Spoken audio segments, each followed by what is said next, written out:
About to be live on the radio, and we're going to get into all this crap, everybody. We're going to get into all of it. There's a lot. Don't forget to like, subscribe, and share, and leave a comment on. Let me know what you guys are thinking about all this stuff. So let's get into it. Hey, Bloomington Normal, and welcome back to Speechless Live on Cities 92.9 and beyond. I'm currently streaming on Facebook, YouTube, Twitch, Twitter, and Rumble. Let's get ready to rumble, everybody. We got so much to talk about today. This last week has been full of a lot of crazy news.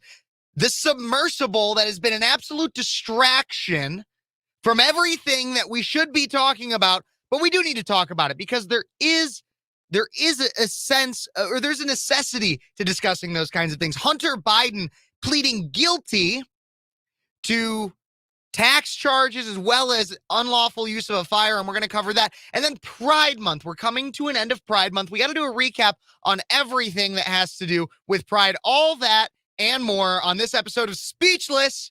I'm your host, Kev Phares.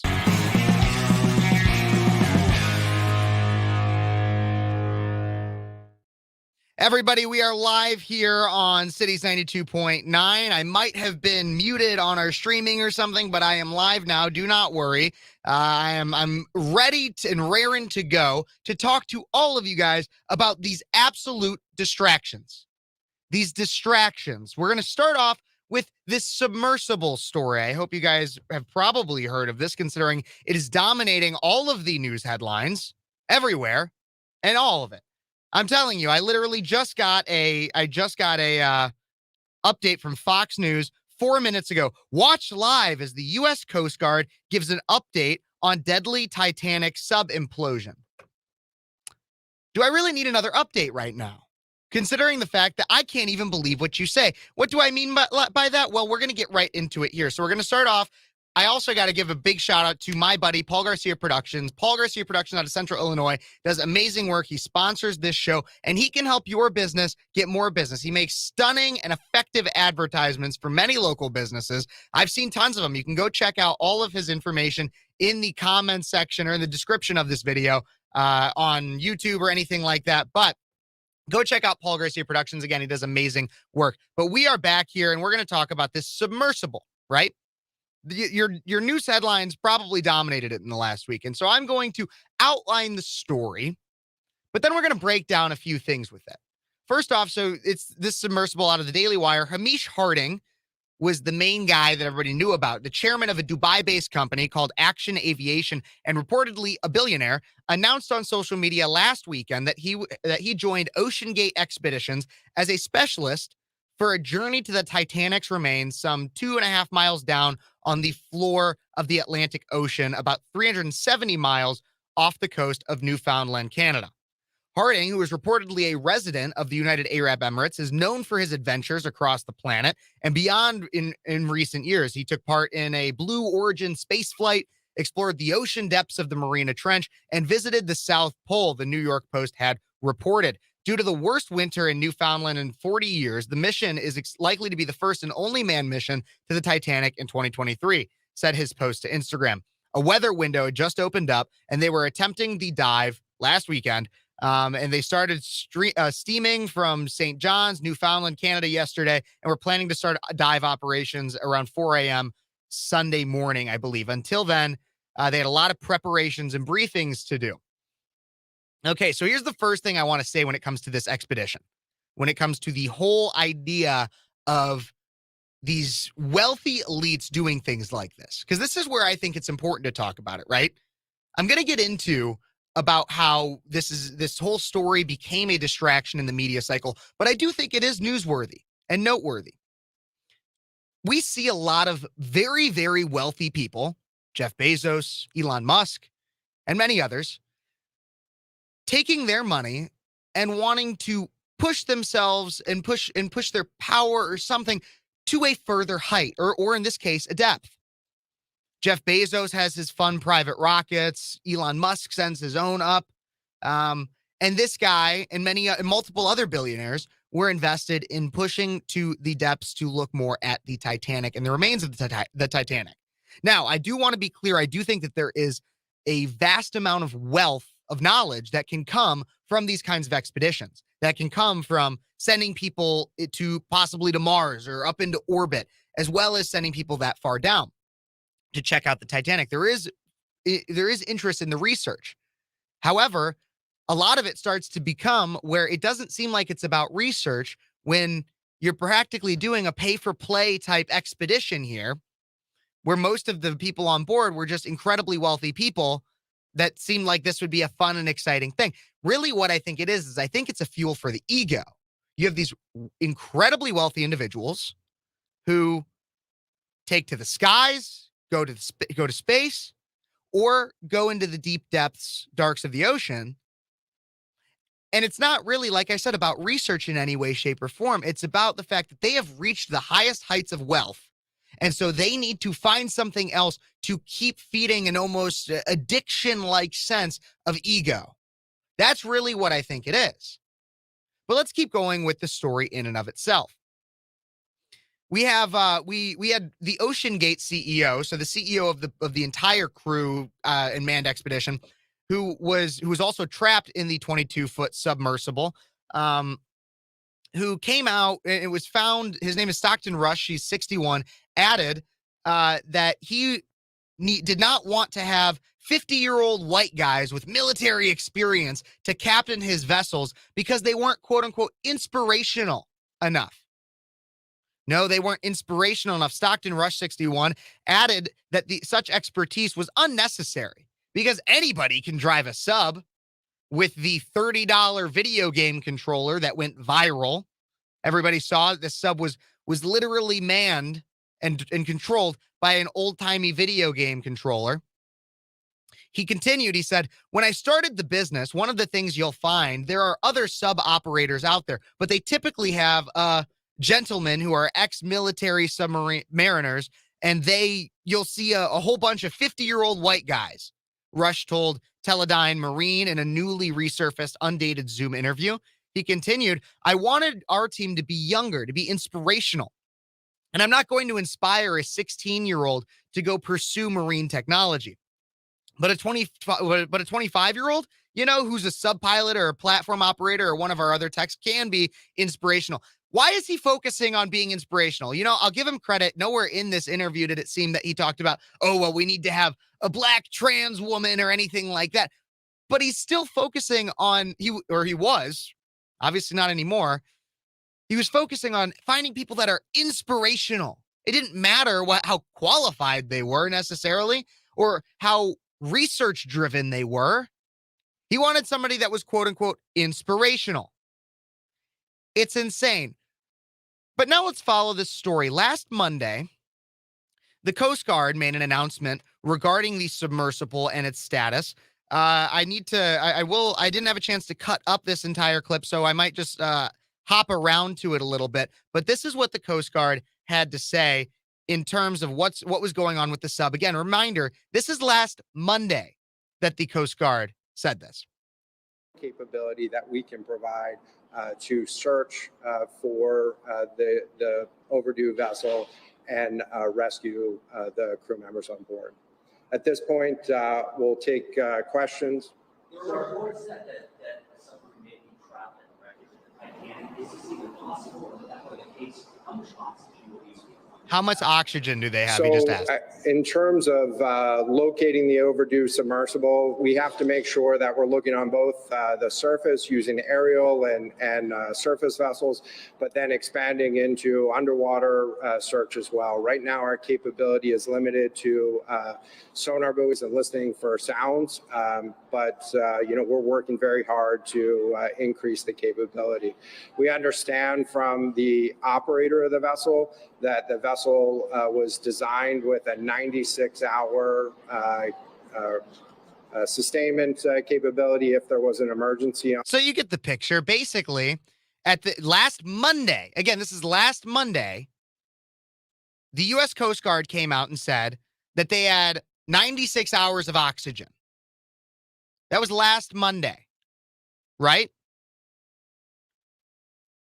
But what we find out this last week on Thursday is that it's highly likely it's not highly likely. It is known that the Coast Guard knew the Titan sub had likely imploded last Sunday. So the day before they made this announcement, the day before, the Coast Guard had come out and said, oh, well, they still should have about 96 hours of oxygen. The Coast Guard, like, we are doing everything we can to search. The day before they came out and made that statement, they had known the Titan sub had imploded. But they continued the search anyways. And we're going to talk a little bit more about why they continued that search and why it took so long for them to come out. But I first want to cover James Cameron. So I'm not a big fan of James Cameron. He's a major lefty. He was the director of the Titanic. He had actually been on many submersible trips down to the Titanic in terms of his directing. He is a lefty, though. Kind of a Dumbo in terms of some of his lefty policies. But he did an interview with ABC this last week, and I do think he's likely more of an expert in this field, talking about why these submersible exploded. And I want to talk about this in terms of how it relates to elitism. He talked because I think it's really important to tie it back in to what I was saying earlier about how it's these elites that are trying to feed their ego. And so here's what James Cameron had to say regarding why it imploded. There are many times, I know the wreck site very well, as does my friend Bob Ballard. I've made 33 dives. I actually calculated that I've spent more time on the ship than the captain did back in the day. And of course, as a submersible designer myself, I designed and built a sub to go to the deepest place in the ocean, 3 times deeper than Titanic. So I understand the engineering problems associated with building this type of vehicle and all the safety protocols that you have to go through. And I think that what Bob said, because I was watching, is absolutely critical for people to really get the take-home message from this, from our effort here, is deep submergence diving is a mature art. From the early 60s, where there were a few accidents, nobody was killed in the deep submergence, until now, is more time than between Kitty Hawk and the flight of the first 747. So if we haven't improved over that period of time, we have improved drastically over that period of time, and the certification protocols that all other deep submergence vehicles, except this one, that carry passengers, especially paying passengers, all over the world in tropical waters, deep coral reefs, other wreck sites, and so on. The safety record is the gold standard. Absolutely. So basically, here's what happened. And he's getting to it, but he's a little bit obviously long-winded. That's James Cameron, obviously the director of the Titanic. And he was saying that all other submersibles are relatively safe. But this one wasn't, because a lot of safety precautions were just ignored. We have a gold standard, and there are certifications, there are checks that are supposed to be done, and they were ignored in this case. Why is that? You have multiple incredibly wealthy individuals on this submersible, and yet all these checks, things that wouldn't have cost them wouldn't have felt like it really cost them anything, were ignored? Why? Why is nobody asking that question? Look, I think it is clear the loss of life here is tragic. It absolutely is. But there's been multiple responses to this entire media extravaganza, that I think all of them are a little wrong. I think a lot of them are a little right, but also a lot of them are a little wrong. A big one that I saw, and I was interested in this one very much, was Matt Walsh on Twitter. So Matt Walsh, the What is a Woman host of that documentary, as well as a host on Daily Wire, came out on Twitter, and he said this. He said there is a very large portion of people, or a very large contingent of people, who laugh gleefully when one of Elon Musk's rockets explode on takeoff, or a submersible with wealthy adventurers is lost at sea. These are people whose envy and dissatisfaction with their own mediocre, unimpressive lives have driven them to despise anyone who does anything different, bold, or daring. They take pleasure in failure because they will never have any successes of their own to celebrate. I guess pathetic a-holes of this type have always existed, but it worries me that they are so numerous in our culture, and that over time they are only becoming more and more cartoonishly sadistic. Look, here's the thing. I don't. I think Matt Walsh is like half on the money here. I do think anybody who's coming out and saying like, "Oh my gosh, it's so great that wealthy people died" or anything, I think those people are stupid. No loss of life is good, but I do think that in this situation specifically, I think that there were safety precautions that were ignored. I think that this was not about research; it was much more about ego. And I think that that is proven by the safety standards that were ignored. And so I'm not laughing. I'm not sitting, there are some great memes about this whole situation, but I'm not sitting here laughing at their death. But I do think that they fell at their own hands. And not to mention the fact that this entire story has been a major distraction. And I know I just outlined it in the first segment, but I wanted to really get into it to talk about, because there is a certain necessity to talk about it in terms of having the conversation about elitism, to talk about the kinds of things that Matt Walsh mentioned in that tweet, talking about anybody who criticizes it or is laughing at those deaths are unimpressive or anything, or simply laughing at something that they'd never be able to achieve. And I think there's some truth to that, like I said, but we need to have that conversation of elitism. But was this story worth 5 days of headline news coverage? Not at all. It was a distraction from things like Hunter Biden pleading guilty, from things that are actually happening in your neighborhoods and in your streets. It has been a major distraction. We will cover all that and more on the rest of Speechless today. Everybody, thank you for joining me in the first segment. Stick around and go check us out on Facebook, YouTube, Twitch, Twitter, Rumble. We will be back with more Speechless on Cities 92.9, the news and talk of Bloomington, Normal, and beyond. Hey, everybody on Facebook, YouTube, and everywhere else. Thank you guys so much for joining me. I'm going to talk to you. During these breaks, it's my time that I'm going to talk to you guys. That's what I'm going to do now. So let's see who we got here. We got Conservative Hippie. I don't know if you're still out there, but thanks for tuning in. Andrea, thank you so much for coming in. Laura, always great to see you. Johnny Caniseed, thank you for coming on. But it was a distraction. Here's the thing is, so I was very interested in this story because I'm a scuba diver. I'm scuba certified.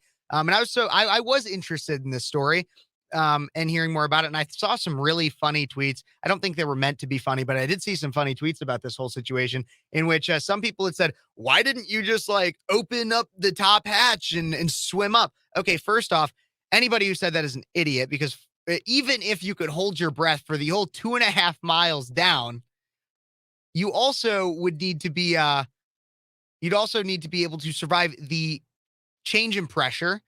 And then thirdly, the amount of pressure that's pushing down, the amount of water that's pressing down on that submersible, being able to open the hatch, you're an idiot if you think you could do that.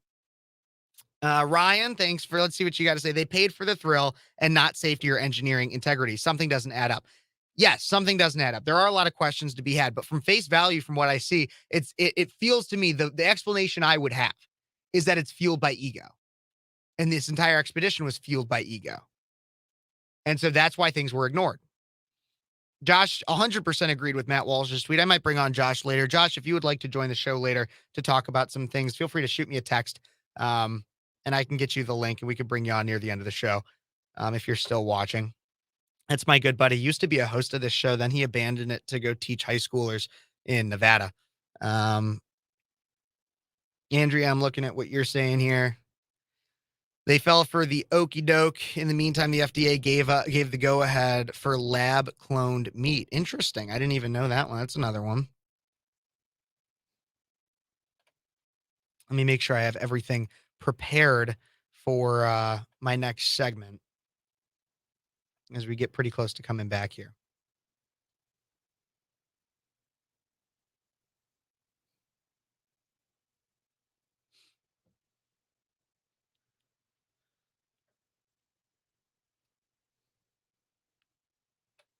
Okay.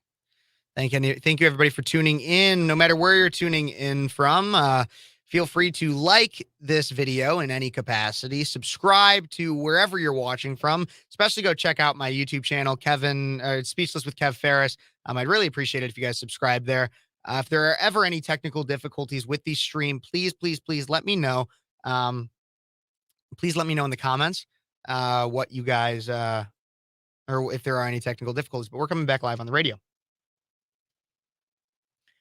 And we are back with Speechless on Cities 92.9, the news and talk of Bloomington Normal. This segment is kind of short for me, but I do want to get quickly back into the story. Also, feel free to text or call in at 309-451-9299. Again, that number is 309-451-9299. Thank you so much for tuning in wherever you're tuning in from. But I was talking all about the submersive story.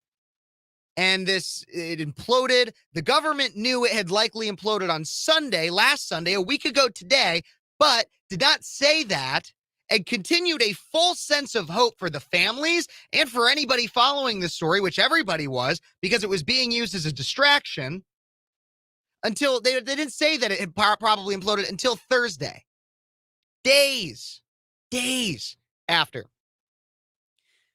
A big thing that I think is important about this, and I'm interested because he actually seemed to get something right here, is Obama called out the obscene inequality. This is former President Obama called out the obscene inequality in news coverage of Ocean Gate sub-tragedy and sinking of migrant ships. So this is from a lefty news source, and he doesn't get everything right here. But I do want to play this clip. It's very interesting what Obama had to say in terms of this. So I'm going to pull this up, make sure everybody can see it. If you're on Facebook, YouTube, Twitch, Twitter, Rumble, anything like that, you'll be able to actually see the video. If you're just listening on the radio, you will be able to hear it. So here is this video of Obama on CNN talking about the inequality of the news coverage when it comes to this entire thing. So it's a little bit longer of a clip, but listen up here. I do think there's an economic element to our democracy that we have to pay attention to. Obscene inequality. You think about news of the day. Generally, we're not talking about news of the day, but right now we have 24-hour coverage. And I understand it, of this submarine, the submersible, that tragically is right now lost at the bottom of the sea. At the same time, right here, just off the coast of Greece, we had 700 people dead, 700 migrants who were apparently being smuggled into here. And it's made news, but it's not dominating in the same way. And in some ways, it's indicative of the degree to which people's life chances have grown so disparate. It's very hard to sustain a democracy when you have such massive concentrations of wealth. And so part of my argument has been, unless we make people feel more economically secure and we're taking more seriously the need to create ladders of opportunity and a stronger safety net that's adapted to these new technologies and the displacements that are taking place around the world, if we don't take care of that, that's also going to fuel the kind of mostly far-right populism, but it can also potentially come from the left. He talks about far-right populism, everybody. Well, we're going to break this story down in the next segment. Do not worry. I will still be here. We're going to recap that video. We're going to break it down in the next segment because he hits on, here's the thing. And some people in the comments are going to disagree with me here. He very, very, very scratches the surface of saying something super true and important, but then totally goes off the deep end when it comes to the economic inequality crap. But he starts to scratch the surface of how much of a distraction this story is, the submersible story is. And we're going to get all into that after the break on Speechless on Cities 92.9, the news and talk of Bloomington Normal and beyond.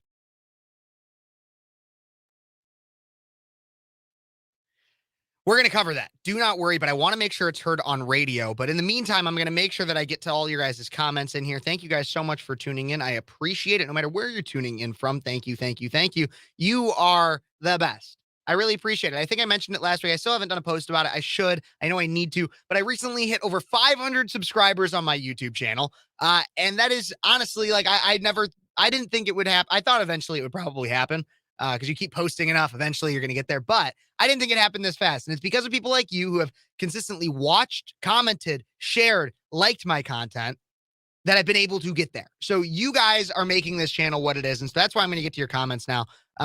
Andrea, you're not totally right here, but you're not totally wrong either. And you say all he's spouting is communism. He's actually spouting a little bit of populism. I'm a conservative populist, meaning that I don't really believe in all this elitist crap. Now, I'm not against the idea of a billionaire entirely, but I don't think that there should be put so much celebrity on somebody strictly for being a billionaire. You should get your celebrity or your notoriety for having profound accomplishments. And some people are billionaires by hereditary, by parents, hereditarily billionaires. And those people, if you don't contribute anything to society, then you're kind of just like you're worthless to me. But we're gonna get back eventually to the show and breaking down this Obama video because he says a few different things. One that is really he's not gonna agree with me on my analysis of it, but I do think it has some level of truth. So don't worry, everybody. We will be back, or we'll be able to break this down more and more and more. I always got to check my other text lines and everything. Really divisive and ignorant, kind of. But again, you'll be surprised. I think that there is the slightest shrivel of merit to this argument, and I'm going to get into it.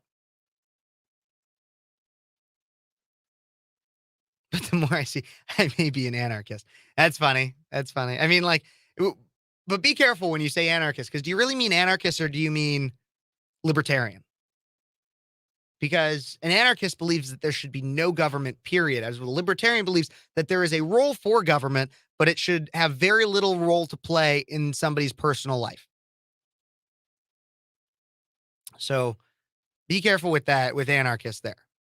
Because I used to think, and then I learned, I used to be comparable, and then I learned libertarianism, and I'm not a libertarian even close anymore. I used to be kind of a libertarian, but now I'm more of a capitalist. But I hope everybody's having a good weekend. Let me know, what are you guys doing during the break? You want no government, period? Interesting. We should talk more about that sometime. But I hope you guys have a good weekend. Well, I hope you guys had a fun weekend, did something interesting. I had a lot of fun this weekend. Last week, you could see, this is an Ernest. I don't know if you guys know who Ernest is. He's a musician. He did that song Flower Shops with Morgan Wallen. I went to Wrigley Field on last Thursday. Wrigley Field, home of the Chicago Cubs. I'm not a Cubs fan, but I'll go to Wrigley to see Morgan Wallen. I saw Morgan Wallen, Hardy, Bailey Zimmerman, and Ernest all play. It was a really cool concert. My sister got me the tickets. Shout out to my amazing sister for that. That was a lot of fun. And it was a great concert. So that was what I did this weekend. And so that's why my show might feel a little all over the place, or like I didn't plan it as much for the radio or something, but it's mainly because I was really busy. I had to get all the way up to Chicago. I'm in central Illinois now. So, yeah, we'll set something up sometime, Andrea. Just always keep coming back, and I'm sure I'll have an episode about forms of government. Because what I'm about to talk about too is that Obama, I did get a little tan. Thank you for noticing. I appreciate it. I think I also did better at getting my lighting set up. But I did get a little tan. Thank you.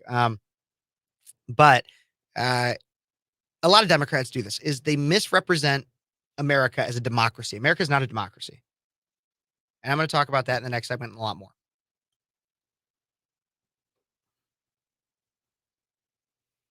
We should be back here in about 45 seconds. And then we'll be back live with the show on the radio and on YouTube and on Facebook, Twitch, Twitter, Rumble, everywhere. I'm even checking, if you're watching on Rumble, I do see I have a few people watching on Rumble right now. If that's where you like to watch, if that's what you like, please make sure you like the video and leave me a comment. Let me know what you're thinking of the show. Don't forget to follow if you don't follow. I'd really appreciate that. But I love you guys on Rumble because that's my backup. Like, that's where I will go when YouTube likely bans me at some point. Rumble is where I'm going to be like all the time. So we're going to be back here live on the radio in about 10 seconds. In central Illinois, that's where I am. So let's get back to it.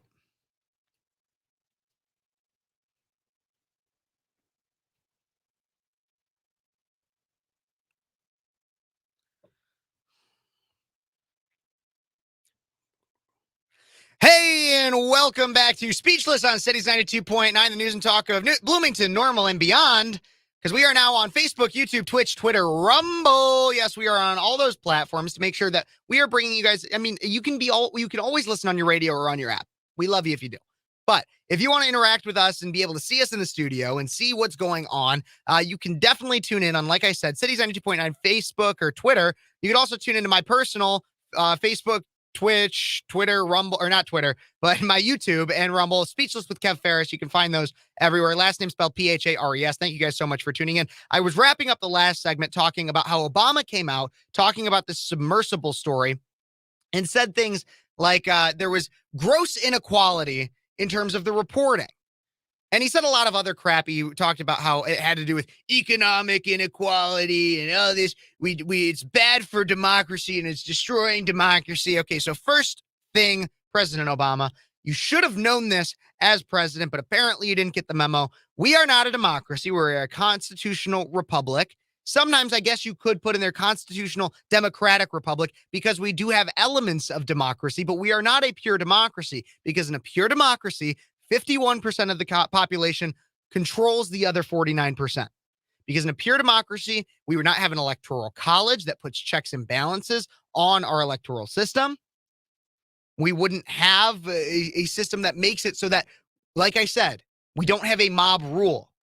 Because if we had a pure democracy, we would have a clear ruling class over the subservient 49%. Anyways, but I digress from that. I want to continue when it comes to the story of the submersible being a distraction and what Obama had to say. He actually had an interesting point talking about how there was inequality in reporting. And he's not wrong. And the term inequality has become stigmatized in the idea of a lot of people see it as like, oh, well, when you're talking about inequality, you're talking about race or you're talking about anything like that. I will point out the quick irony too of how he talks about there's inequality in like the wealth disparity and everything, and wealth disparity is so bad. Okay, why don't we go look at your multi-million-dollar home on Martha's Vineyard, and then we could talk about wealth disparity, or the fact that you're on a Greek vacation right now with your family and you have like no other obligations in the world than doing this stupid CNN interview. Okay, but the surface level point that he makes in terms of inequality in reporting isn't wrong. There was selective reporting when it comes to this whole submersible story. Obama wouldn't probably agree with me on what I have to say about selective reporting, but he's right in terms of what about the 45 homicides that have happened in the month of June, according to the Chicago Sun-Times in Chicago. 45 people dead in Chicago just in the month of June alone. Multiple hundred. I think it's about 250 in at least. I'd have to look up the exact number, but multiple hundreds of homicides in Chicago for 2023. Where's the news coverage on that? Where are the national headlines for that? There are none. Where's that reporting? There isn't. But this truly tragic, I do want to put that asterisk in there, truly tragic loss of life on this submersive implosion gets like 5-6 days of coverage. Other people don't get the same kind of coverage, or the inequality. What if you want to talk about inequality, Obama? What if we talk about the inequality in our justice system with the Trump indictment, or the president's son, Biden's son, getting an absolute sweetheart plea deal for his federal tax and gun crimes? Yeah, let's talk about that, Obama. So we want to talk. So here's the thing and this is the title of the video if you're watching on Facebook, YouTube, Twitter, Rumble, anywhere like that. But why is it that this story got so much coverage? The submersible. Why is it? Why did it get 5+ days when it should have probably only gotten 1? Why is it that the government hid the fact that why is it the fact that the government hid that it had likely imploded a week ago and they hid that until Thursday? Could it be that because last Wednesday it was reported, like I said, the president's son, Hunter Biden, was getting no jail time for federal tax and gun crime charges? Could it be because of that? Look, I am not the kind of person who wants to just buy into conspiracy theories. I'm not. But what is not a conspiracy theory, what is absolutely true, is that there have been many instances in which the media will cover one thing at magnum, at its absolute max, so that people don't hear about something else. And now maybe that's what happened in this case. Maybe it's not. I'll let you decide. I'll give you what I know, and you can do your own research if you'd like, and you can make your own decision. But the way I see it, if you look at the timeline, you have last Monday, the United States Coast Guard comes out and says, we are doing a search and rescue mission. From what we understand, they have 96 hours of air left in the submersible. And then fast forward to then Wednesday, it's announced Hunter Biden is taking this plea deal in which he'll get no jail time. Thursday, it's announced, the sub has probably imploded. And actually, we kind of knew that on Sunday. Now, based on that timeline, to me, it seems like they were dominating news coverage to try to keep other things out. I mean, think about it. Just the week before, we had the UFOs. Nobody's talking about UFOs anymore, but everybody was talking about 2 weeks ago. Look, I wasn't on this show. I had other things to talk about, but everybody was talking about UFOs about 2 weeks ago. What was that covering up? We know what the submersible story could have been covering up. Then we had this Russian, I don't even know the whole story. I got to be honest. I didn't have a chance to cover it or follow it very much, but this Russian overthrow or coup d'etat happening. I'll do a short on that on my YouTube channel, but I just don't we consistently move from big headline, big headline, big headline. Read the second, third page, metaphorically, anecdotally, read the second and third page.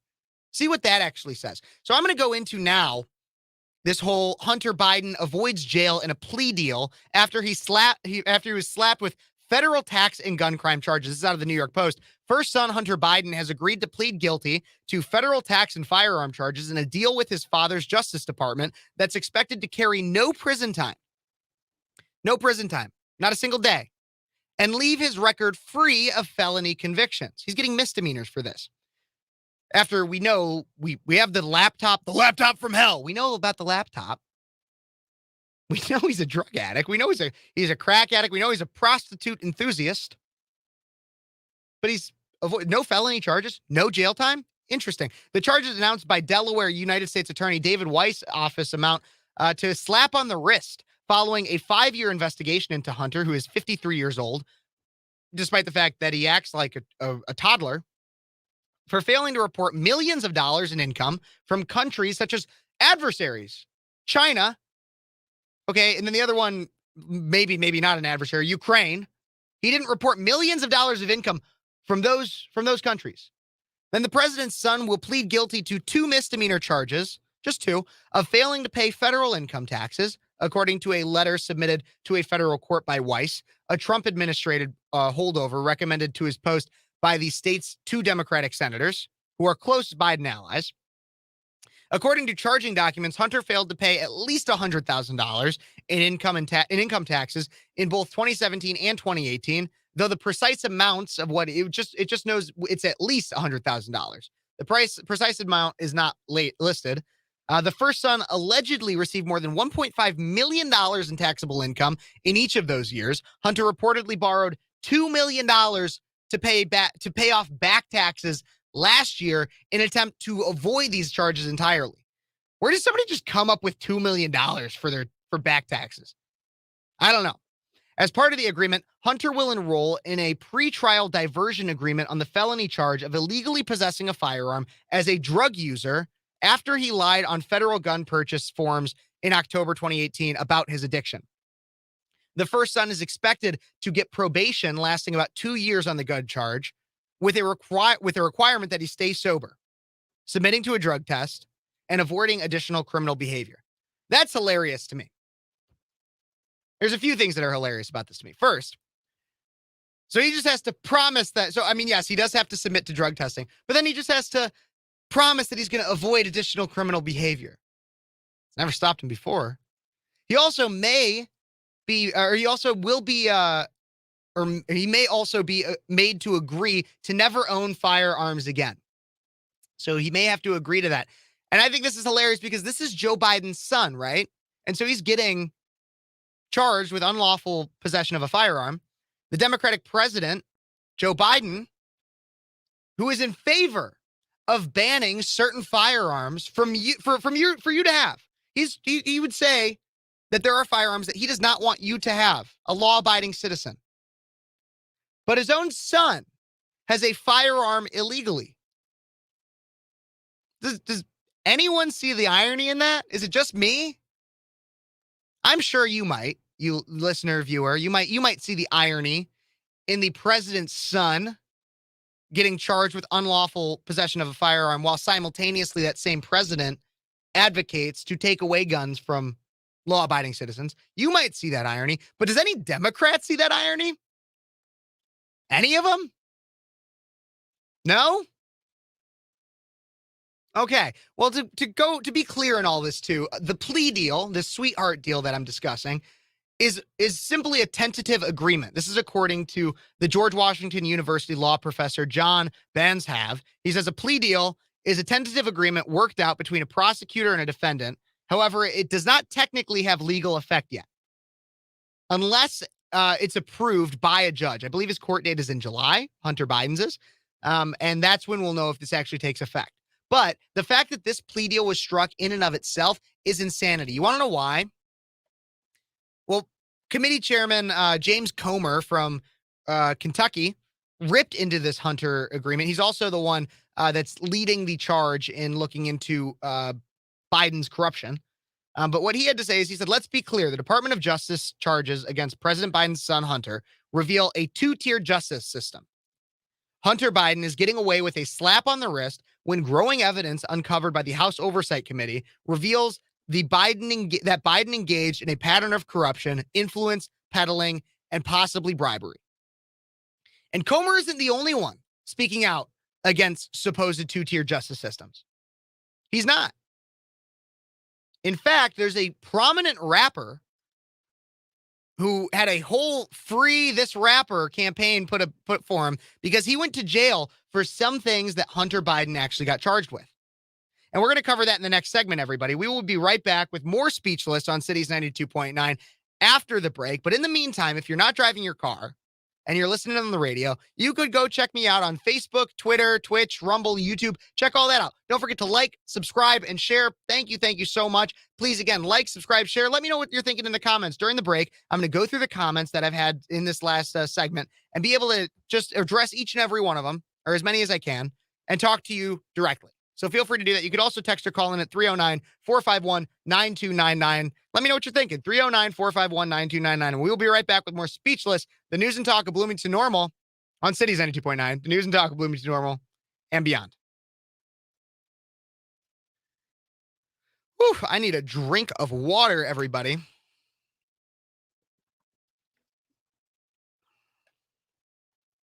Just going and going and going today. Thank you so much, Laura, for saying that. I'd like to think I'm smart. Where is the coverage that the new mayor is doling out $51 million? Oh my God. You're right. You're right, Andrea. I don't even have time for that, but that like today in today's show and everything that I've planned, maybe I will later, but you're right. Like what we see here is absolute media insanity. And that's where I think there's the shrivel of truth in what Obama had to say. We aren't covering, and when I say we, I don't really mean me. I mean, we aren't really watching the whole picture. What we get, here's what the media does for a visual for you. The media shows you this, right? The media shows you this, and that's the real world.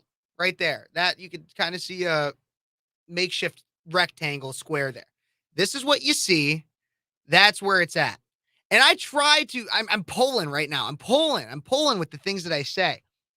But you also got to remember that everything I'm talking to you about is coming from here, right? Obviously, I have some sources and things. I'm trying to make it researched and everything. But it's also my opinion. It's also my opinion. I'm not perfect. I don't know everything. And for anybody who's just tuning in, wherever you may be tuning in, I am on a break. If this is your first time tuning in, I'm a radio show host in Central Illinois, also a college student who talks about conservative stuff. And we will be back soon, live on the radio. I don't like to deprive my radio listeners of a lot of the content, so I try to get into some more of the comments here uh, and be able to cover what other people are saying. Here's a big one from a buddy of mine, Ryan Mack. He said, insert Trump and Trump Jr., and the left would be crawling up the walls and screaming prison time for both and destroy buildings if they got slaps on the wrists. Absolutely. It's liberal privilege and it's a two-tiered justice system. And that's what we're going to talk about in the next segment as I wrap up this hour and then get into some other stuff in the next hour.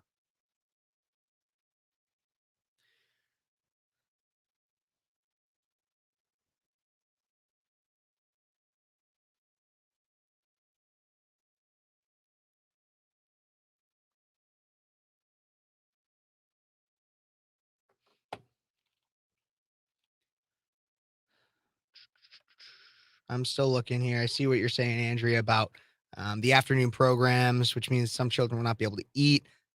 Biden also cut SNAP benefits. But hey, yep. We got a lot of corruption. There's a lot of corruption.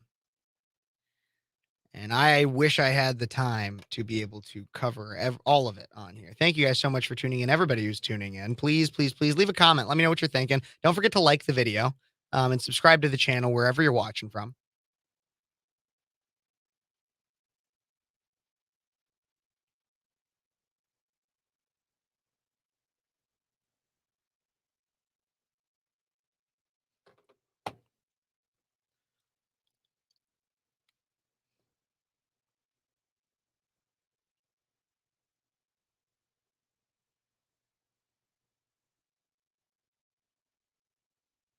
I might be getting a guest here. I'm just texting some people I know. Thank you guys for tuning in wherever you're tuning in from. Again, we will be back soon here live on the radio. Let me try and send the invite link to my potential guest here.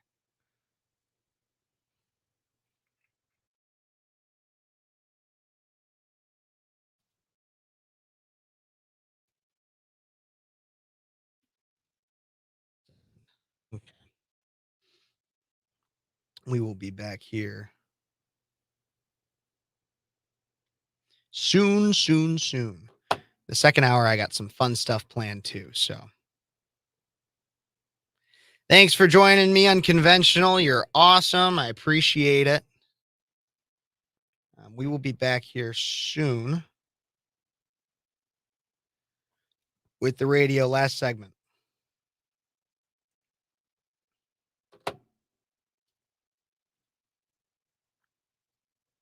And we are back with Speechless on Cities 92.9, the news and talk of Bloomington Normal. I'm your host, Kev Phares, and we're talking, I only got a few minutes left here, so I want to make sure I can cover this story. The two-tiered justice system and liberal privilege.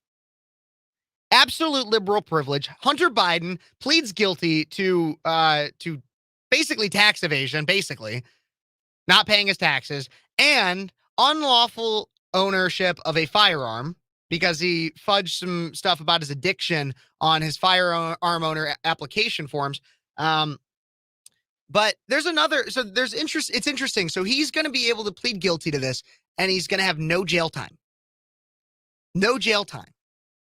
Despite the fact that just a few years ago, a prominent rapper, Kodak Black, was charged with basically the same thing in terms of the unlawful gun ownership. And yet he got multiple years in prison. So here's the story out of the New York Post. Rapper Kodak Black's lawyer decries 2 tiers of justice after Hunter Biden plea deal. Rapper Kodak Black, his lawyer, on Tuesday slammed the Justice Department for this sweetheart deal and claimed 2 tiers of justice. Kodak was charged for the same crime, got over 3 years. Mr. Biden will not serve a day. Does that feel right? Do FBI agents and federal authorities take cases personally? Bradford Cohen, Kodak Black's attorney, wrote this in an Instagram post on Tuesday. Kodak Black, a two-time Grammy Award nominee, pled guilty in 2019 to providing an incorrect social security number on a federal gun purchase form in order to buy 3 firearms in a Miami area shop. Despite his plea, Black, whose real name is Bill Capri, was sentenced to more than 3 years in federal prison. True story. This Bradford Cohen, the attorney for Kodak Black, continued some of his distaste for this decision in a tweet. His tweet saying, after 26 years, I have yet to have a plea in a case with an illegal possession of a weapon and tax evasion that did not come with some kind of prison sentence. Indigents charged the same way would be getting jail time. And I had a comment during the break from a frequent former host and also frequent listener of Cities 92.9, Ryan Mack, who said, insert Trump or Trump Jr. into any of this here. Into any of it. And you would have liberals screaming, jail time, jail time, jail time. If you had Trump Jr. who didn't get jail time for these kinds of crimes, the left would claim that the end of democracy is here, that we live in a banana republic. And I'm not going to say necessarily that we live in a banana republic. I think we are better than that. But it's a sad state of our democracy. Sad state of our democracy. No, it's a sad state of our justice system. That we have Kodak Black, a rapper, getting charged with the same thing that Hunter Biden got charged with. And Kodak Black got 3 years in prison. Hunter Biden is going to get probation, and he's going to have to promise he's not going to own any more guns. Yes, because he obviously has no problem with lying about his addiction to receive a firearm in the first place and then pose with it in a bunch of pictures. That's the other thing, too. It's very Nixon-esque. Hunter Biden is very Nixon-esque because he'll record everything. It's all on his laptop. It's all on his laptop, everybody, and it's all there. But the difference is that Nixon will get impeached. Well, almost got impeached. He resigned before he could. Nixon almost got impeached for recording everything. Hunter Biden gets a slap on the wrist. Oh, it's no big deal. Not that he could get impeached from anything, but should at least get prison time. If not prison time, we need to be looking into his dad a lot more. There was a text I saw that came out. And I know we're ending out this segment. There's a text I saw that came out. I'll have to find it. I'll show it on the live stream. That's of Hunter Biden's cell phone where he's threatening people and saying that he's going to call his dad if they don't get him his money. We have a two-tier justice system. We have inequality, as Obama would put it, in our media reporting. And there's so many distractions out there, everybody. We need to cover everything. We need to find everything. And I wish I had the time to, but alas, we got to take a break here. So everybody, thank you so much for tuning in. We'll be right back with more Speechless at the top of the hour on Cities 92.9, the news and talk Bloomington normal and beyond.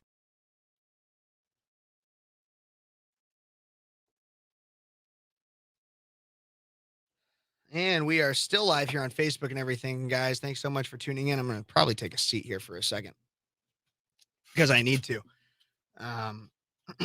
I also need a drink of water. Finish out my Red Bull here.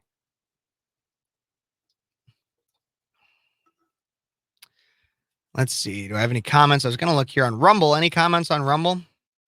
So you got a few people on Rumble that are tuning in. I am a radio host. I'm hosting a radio show right now. For anybody who has never watched this show before, I would really appreciate it if you gave this channel a like, follow, subscribe, and comment. Thank you so much for being involved in any way, shape, and form.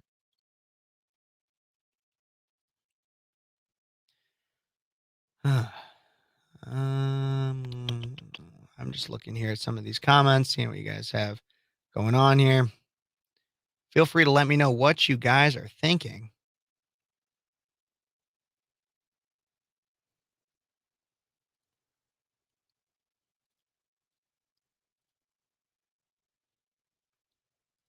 I want to make sure I'm actually still getting the comments that you guys are sending. So please, if anybody could send anything into the YouTube or Facebook chats and let me know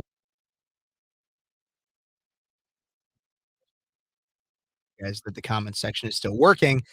I hope you guys can all hear me too. I think I might have had some microphone troubles at the very beginning of the show, so I'll make sure to cut that out later once the whole video is done processing. At least on YouTube, I'll be able to cut that. I don't know if I'll be able to cut that on Rumble and everything, but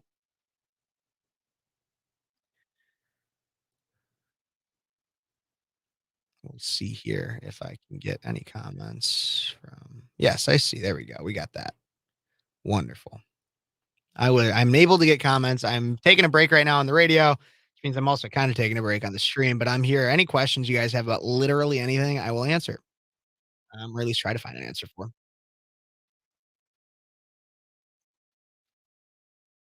It's very windy here in Central Illinois. We got a little bit of rain last night. I'll talk about the weather. Who cares? Also looking for show recommendations. If you guys let me know any shows or something, like I get bogged down with news. I'm always consuming news media, right?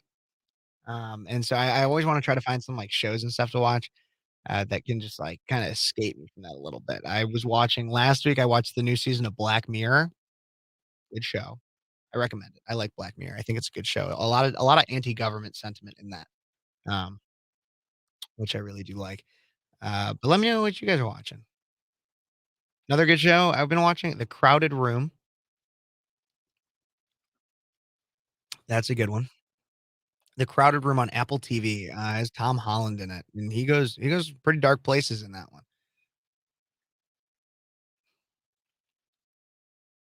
Also, shout out to I mean, you guys always probably see the ticker at the bottom of the screen down there. If you ever wanna try it, if you ever have, the ability to, I never wanna beg, but if you ever have the ability to support the show monetarily, I'm always working on trying to bring new content. I think I'm probably going down to a big Turning Point USA event in, West Palm Beach next month, um, and at that, I should be able to take different videos and do some like man on the street type stuff with different conservative students, which would be really cool.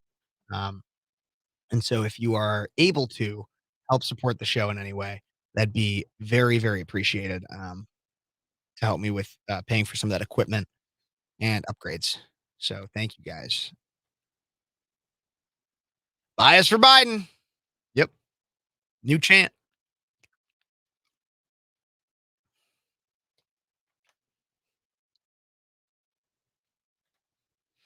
Got another hour left in the show today. Might go a little bit over if my guest comes on.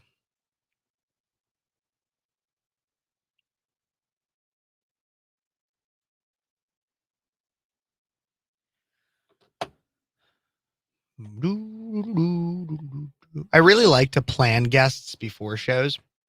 I know a lot of you guys probably come watch me because Modern Renaissance Man, Ty Smith, recommended it, and I appreciate that. And I know a lot of times that he just brings on a random panel. I mean, I play because I produce my own show. I need to kind of plan a little bit more because I produce his show, and so it's like my job to kind of deal with things on the fly. But when I produce my own show, I have like 1,000 like I have a screen here, I have a operating board here. I have some buttons there that I might have to push if there's ever a curse word or anything I don't catch in a video or something like that. I just have so much to do.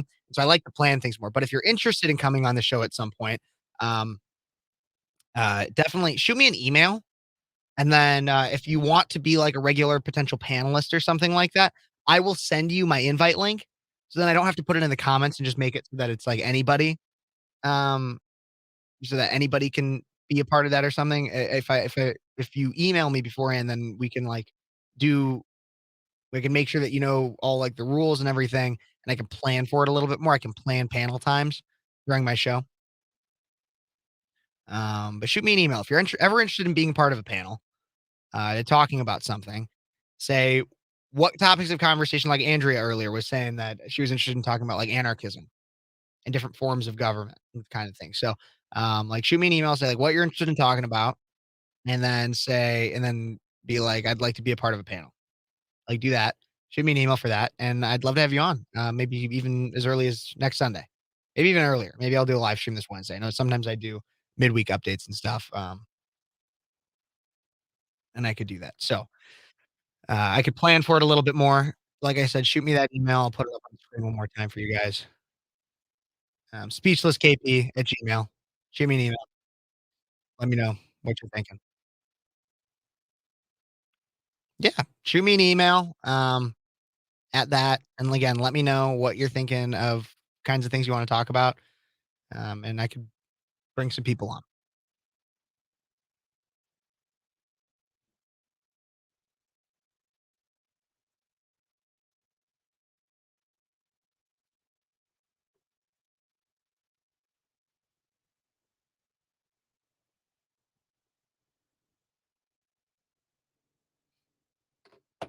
Okie dokie, let's get back here.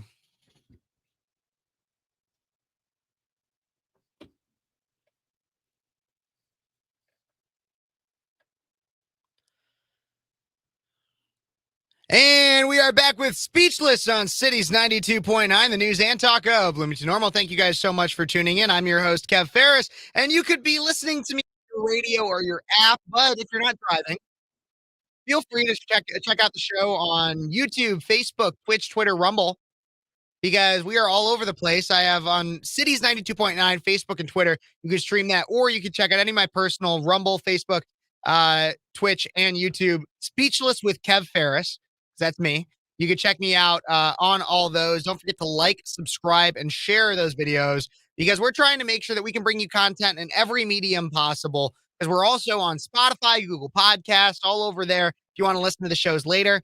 And that's the thing is, so if you want to listen to the shows later, in the first hour of the show, I covered the distraction that is the submersible story, right? It really is. But I cover the story itself because it is worth talking about in terms of the idea of elitism and wealthy people doing things to potentially fuel their ego. But at the same time, the story was used as a political pawn to be a distraction from other stories that we could have been covering. The loss of 5 to 7 lives, I don't remember the exact number, but they lost like 5-ish lives on that vessel. Again, a sad and tragic loss. Covered up murders in Chicago. Like Obama had even said in a video, 700 migrants that had potentially hundreds of them that died being smuggled into Greece. How many news stories did we miss out on? Because the submersible story took precedent. How many? Who really knows? But let's talk about some other stories that are going on in the news. It is the end of Pride Month. I consistently cover Pride stories on this show for the pretty simple fact of uh it is news. I mean, especially now. Because while it used to be, and I talked a little bit more about the statistics of this, but simply to introduce it, while it used to be that people wanted to simply get married or at least be able to be like hold hands with their partner in public and they were a same-sex couple. Now pride parades have gotten violently obscene and they want kids at them. Not only do they want the kids at them, they are coming for your children and they say it. And we're going to cover that here. But I'm going to start when it comes to pride about a Bud Light update. I always got to do a Bud Light update, right? So Bud Light got roasted, absolutely roasted on Twitter this last week. They decided to come out with a tweet, and I'm going to share my screen on the Facebook and YouTube streams and everything. Let me get that up right here. But they come out with this tweet, and everybody was absolutely going bonkers at it. So here it is. So it's basically just a man, and he's holding a Bud Light, and it's getting popped open, and the man says it's captioned me, and then the Bud Light getting open is the old razzle dazzle, whatever that means. And then Bud Light said, "It's a summer staple." Okay, so Bud Light has lost like 25% weekly consistently, due to the Dylan Mulvaney backlash after having the trans influencer become a big part of their marketing. But now Bud Light gives this tweet out. The last time Bud Light tweeted since the Dylan Mulvaney controversy, they were absolutely roasted and everything. This time you have people that are in here and there's hilarious tweets going back at it. One of which is the stock price for Anheuser-Busch that you can see is absolutely tanking. And they use the same comments, me and the old razzle dazzle, me being the but next to the stock price and the old razzle dazzle being around the entire big drop of the stock. That's hilarious. There's others on here. Um, And I'm trying to find, I'm looking through the comment section here of this tweet. There's some boycotting beer is the easiest boycott there ever was. You just open the other cooler and look up on your phone and make sure the beer you buy isn't owned by Anheuser-Busch. Exactly. That's why I've been drinking more Coors recently. Or I had a Miller High Life the other day.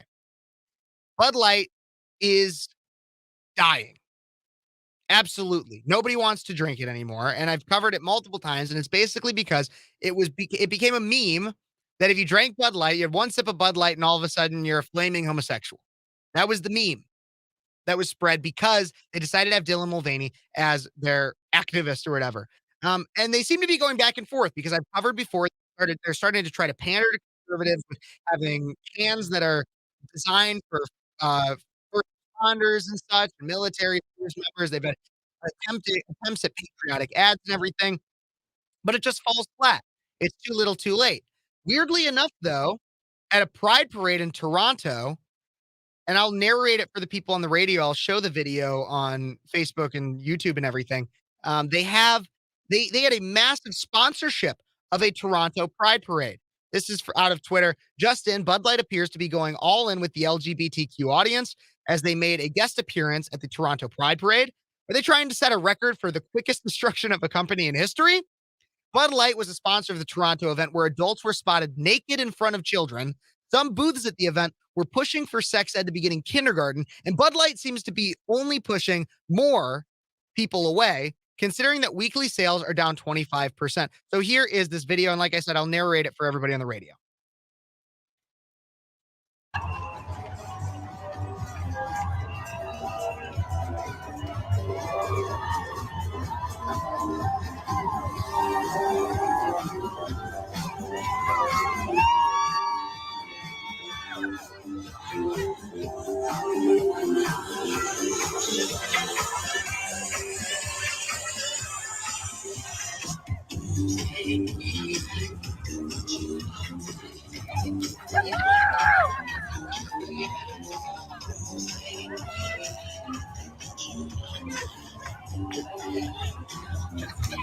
Why would Bud Light continue to support these pride-like causes? Why can't they just like walk a line? Why does it have to be about any of this? But yes, they had a massive sponsorship, a truck, a float, people in tons of rainbow Bud Light t-shirts. It makes no sense why they would continue to try to pander to these people when they've lost consistently. But that's not the only crazy things coming out of pride parades. I have plenty more to cover in terms of that. And you'll be surprised. And so for anybody, first I want to cover this one though, because in terms of pride, I'm doing my Pride Month recap here. Here's a big one. Out of Fox Business, Starbucks employees in stores across the U.S. are striking over alleged hypocritical treatment of the LGBTQ plus community. The Starbucks Workers Union accused the coffee company of using intimidation tactics to threaten queer and trans workers. Threaten them. Oh my gosh. Strikes at some organized U.S. Starbucks stores began Friday in Seattle, Washington, with more than 150 stores and 3,500 workers planning to participate in the strikes this coming week over the company's, quote, hypocritical treatment of LGBTQIA plus workers. More than 24 additional stores are voting on strike authorizations, and the count could rise to nearly 200 by the end of this week, the Starbucks Workers United Union said. The union stated Friday that the strikers would be, quote, demanding that Starbucks negotiate a fair contract with union stores and stop their illegal union busting campaign, which has significantly impacted Starbucks LGBTQIA plus workforce. In a lengthy thread on Twitter, the union alleged that the Starbucks uses intimidation tactics to threaten queer and transgender workers by cutting hours, removing credit card tipping, and threatening workers with loss of health care benefits. They said, quote, we're fighting for all baristas to feel welcome and safe at work. All cafes should have gender-neutral bathrooms, a safe work environment with adequate protections against burns, slips, and falls, and a way of effectively addressing any security issues. This also comes quickly after it was reported last week that some Starbucks locations were taking down their pride decorations within about halfway through this Pride Month. It's crazy. The Starbucks CEO, Laxman Narishmahan, and Executive Vice President and President for North America, Sarah Trilling, said in a joint statement Friday regarding Starbucks, "We want to be crystal clear. Starbucks has been and will continue to be at the forefront of supporting LGBTQIA2 plus community." Yeah, all those letters and a number, and then the math symbol for addition. "And we will never waver from that commitment," is what they said. Despite today's public commentary, there has been no change to any of our policies as it relates to our inclusive store environments, our company culture, and the benefits we offer our partners. We continue to encourage our store leaders to celebrate with their communities, including for U.S. Pride Month in June. We as we always have. Look, here's the thing. One, I don't need, like, I've been kind of boycotting Starbucks ever since the price for a cup of coffee or a Frappuccino became like $8 or whatever it is, $7, $8. It's so flippin' expensive. It's not even worth it anymore. But here's just another reason. These woke companies, like, just do not get it. Look, I get it. They're based out of Seattle, Washington. This is kind of expected. And it's kind of expected from some. Boycotting Starbucks, I'm willing to bet that most conservatives are not big Starbucks drinkers. So it's not really going to do much. But it's just unnecessary. This whole extent of pride. And standing behind it has become increasingly unpopular. And I'm going to show you on some videos, and like I said, I'm going to narrate them for anybody on the radio who's listening on the radio. But there are some. You want to know what's going on at pride parades? Do you really want to know what's going on at pride parades? You might not, but we're going to show it. But I'm going to show you anyways. And so I'm going to pull up these videos. Make sure we got a few minutes here left in this segment. But here's what's actually going on at pride parades. This is Pride, New York City. In New York City, a man in a leather puppy mask and fake breasts jiggles and shakes them at young kids in the crowd while riding a float that's titled the quote unquote gay agenda. Here's what's going on. This is the New York City Pride Parade. Yes, there is that stunning and brave hero that's promoting some form of bestiality in a puppy mask. Also, a very, very, very large woman. I think it's a woman.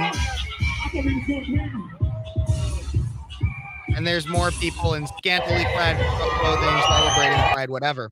And that's just one. And that one's actually pretty tame compared to some of the other ones I found. Here's another one. I'll show you this one and again, I'll narrate it. This is a video of a man who is twerking in his underwear in front of children. This is at the Minneapolis Pride Parade. Seriously. This is at the Minneapolis Pride Parade. This is a man in his tighty whities twerking in front of children.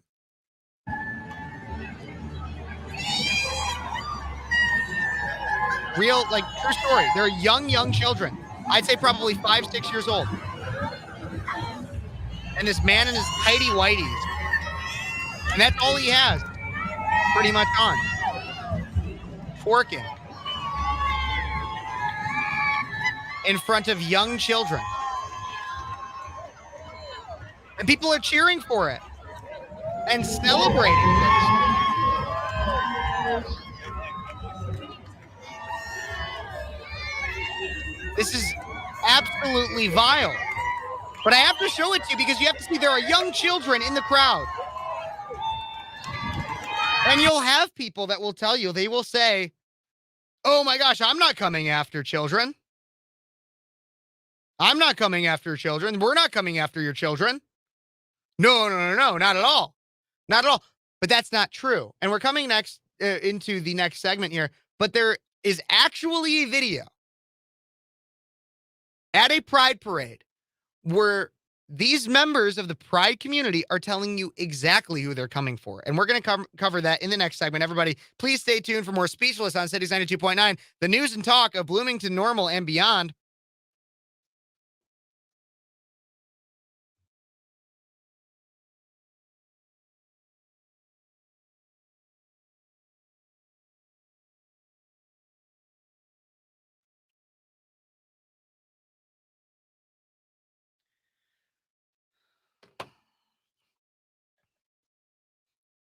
You're right, unconventional. You're right.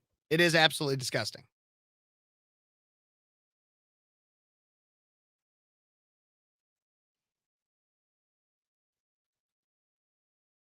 Thank you, Andrea. I did see that you emailed me. I'll get back to it. I'll make sure to get back to it in the next few days.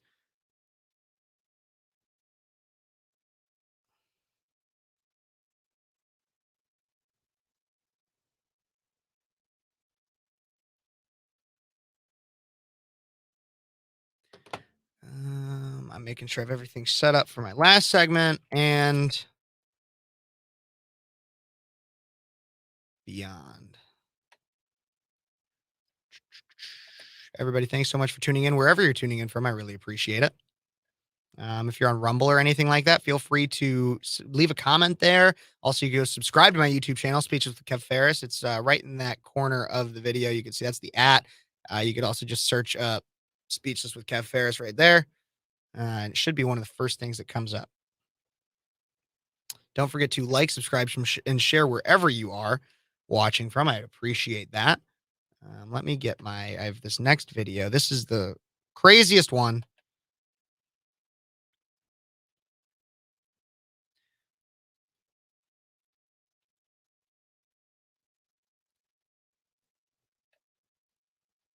I'll make sure I'm going to hold off on that for a second until we get back on the air.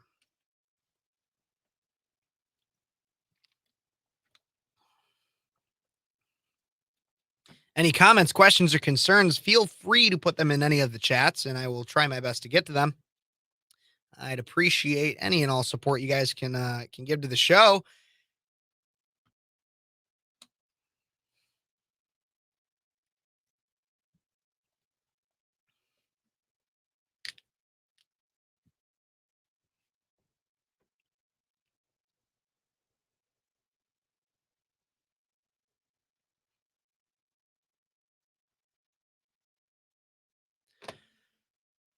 Okie dokie. We will be back here in just about a minute and a half. I'm going to talk about this in the next segment. I'm going to talk about that. Don't worry. Something I was already planning on talking about. So you have read my mind, unconventional.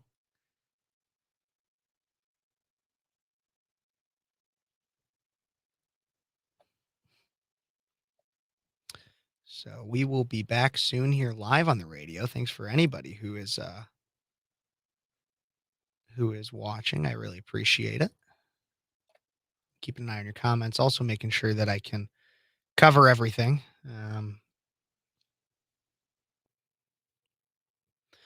Also, let me know what other kind of content you guys want to see too, because I do these reaction videos sometimes. I don't know if you guys saw, but I did. I also try to make sure, because there's a lot of content that comes out only on Twitter, and it's mainly on, like, Tucker. I did that one reaction video to his show. I also did a reaction video to James O'Keefe's expose on BlackRock, which was very, very good. And the main reason I do those things is, I mean, yes, I want to react to them, and I think it does make interesting content. But the biggest thing is because I want to make sure that we spread those, like, that news to as many places as possible. There was even reports that Google was suppressing searches of BlackRock from being able to see the James O'Keefe video, because Google actually is partially owned by BlackRock. So it's a lot of corruption. And so I try to get those messages out there. And so if you are wherever you're watching from, make sure you like, subscribe, and hit the notification bell, hit it to all. So then you can, and then let me know if you're not getting notifications or something like that. Cause I got to make sure that, we got to make sure that we're not getting shadow banned or anything, but we're about to come back here live. And we are back with Speechless on Cities 92.9, the news and talk of Bloomington Normal. I am your host, Kev Phares. I almost forgot that for a second. I was making sure I had everything ready because I've been covering these things with the Pride Parade, right? I've been covering these things with the Pride Parade and everything that these people are saying, these chants and the things that people are doing. And so I want to cover this one because I think this is probably one of the most influential. And when I say influential, I mean degeneratively influential. So we're going to play this video and we're going to talk about what actually is going on. Because I played one earlier and it was a man in his tidy whities, probably about 50 to 60-year-old man in his tidy whities, twerking in front of children. And now there's this one, and there's drag queens here. Again, it's there's no vulgarity in language necessarily. I mean, no explicit, not allowed on radio vulgarity. But the video itself, it might be a little graphic. And so if you're watching on anything, just letting you know. So here is this fascinating chant at the New York City Pride Parade.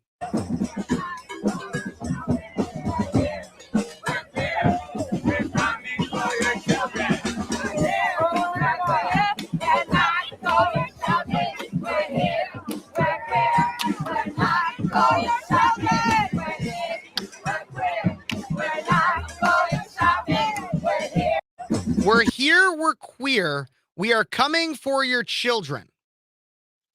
And look, there might be lefties out there that are like, well, this is just satire. Like, they're just making fun of you conservatives that think that we're coming for your children. You could say that. You could say it's satire, but I'm telling you, you're not winning anybody over. You're not making anybody accept you when you say crap like that, because that's terrifying. Because the thing is when it comes to anything that has to do with children and sexuality, they shouldn't even be in the same sentence. You shouldn't even be in the same sentence talking about children and sexuality. And if you are, you deserve to go to jail. And that's the biggest thing. Any parent who lets their kids go to these pride parades and see these weird and crazy and explicit and vulgar performances, the parent should be locked up. And the people that are performing in front of these children should also be locked up. Bar none. Bar none. Absolutely. Lock them up. Because that's child abuse. It is absolute child abuse. But here's the thing, and I talked about this in a recent YouTube video I did, is the morality understanding of all this is actually starting to swing back the other way. Fewer in the United States say same-sex relations are morally acceptable. In a poll according to Gallup, last year, a record high of 71% of U.S. adults said gay or lesbian relations are morally acceptable. The figure has fallen back this year down to 64%, returning to a level last seen in 2019. Still, Americans are far more likely to consider same-sex relationships as morally acceptable compared to like 2002. But Democrats and Republicans both are down in how they view same-sex relations. Republicans are down to 54%, I believe.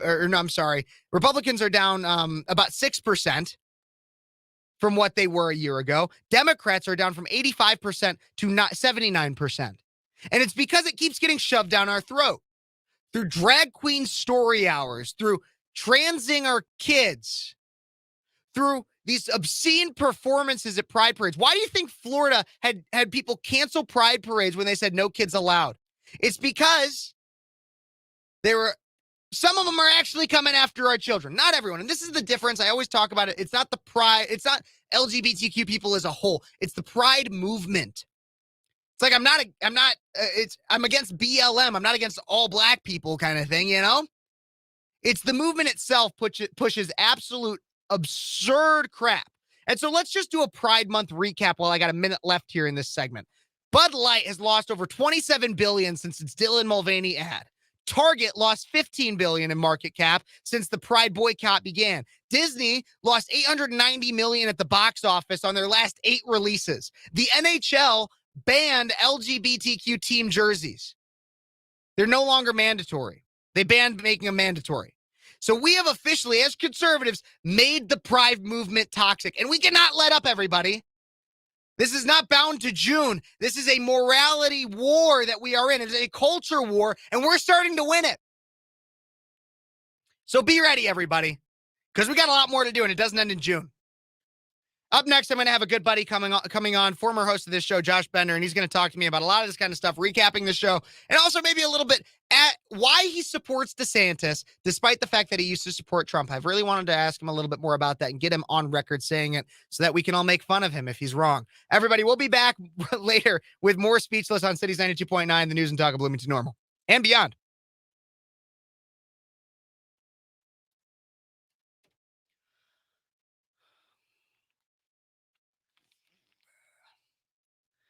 Okay, Josh is in the waiting room. I'm going to bring him in. Big boy, What's up, buddy? How you doing? talk. Can you hear me? I cannot hear you. Oh, well, let me figure that Oh, out. wait, that's my fault, though. Give me a sec. There we go. Now I can hear you. That's my fault. There you go. Awesome. Okay. Talk to everybody and let them know who you are real quick. I'm going to get another bottle of water. Yeah, so my name is Josh Bender. I am a former host, I guess former kind of founder of this show as well. One of the original hosts. Friend of Kev now for, I think around 4 years, met in my sophomore year of college, so been quite a bit. Currently a teacher. I'm a teacher in Nevada, and that's really fun. History teacher. Come on here to every so often with Kev because he likes having me on, and I like being on, of course. So, yeah, I see everyone saying hello, everyone. Good to meet you all. If you haven't tuned in before and seen me, thanks for tuning in. Kev does awesome work, so I think he's coming back now. But yeah, it should be fun. It should be fun. And yes, he does. He will make fun of me, by the way, too. If I'm wrong about what I say, he will make fun of me. So I hope you all know that. But that's okay. It's okay. That's why we get along. Let's see here. Try to look at some of the comments. Okay, I'm back. We will be back on the show. This is kind of a longer break because it's at the half hour. Yeah, I know. I got the long breaks in the middle. So I don't know if you guys have ever seen Josh before. He's a history teacher out of Nevada. You told him that, I'm sure. I did. I told him that. Yes. Yep. So he can be kind of smart sometimes. Yeah, at times my students trust me. So I mean, yep. When this show first started, it was a podcast, and it was me and him doing a podcast. Before it was a radio show. That started during COVID because we were bored. Yep. 2 years ago. Yeah, and we were bored. Evolved eventually into a radio show. Mm-hmm. And then Josh left it, and the other former host we used to have on here left it as well. And so now it's just me, but I'll bring Josh back on every once in a while because he's an interesting character. Am I a character? Is that how you describe me? I said you're an interesting character. Okay. I mean, that's that's fair. That's fair. Let's see. I can bring up. Ooh, this will be fun. I'm gonna do this one first, but then I'm gonna totally just mess with you this night because like I. Why are you gonna mess with me? Because this is fun for me. No, well. Because I feel like I can now. Because now I don't feel like I have to be as professional because everybody who's like watching, they understand who I am. So I got this. Oh, well, come on. That's just mean. That's just inaccurate. It's an opinion. It's not inaccurate. It's an opinion. I got a 3.25 out of 4 on my overall rating this year. As a first year teacher. That's pretty impressive. Okay, so 3.2. Let's do the math on this real quick. Yeah, 3.25 out of 4. 3.25 out of 4. 3.25 divided by 4. That's an 81%, buddy. You got a B. Exactly. That's a B is fine. That's a low B too. That's a B minus. There's no such thing as B minuses. Yes, there are. We don't have that. No. I was just totally talking on air on accident.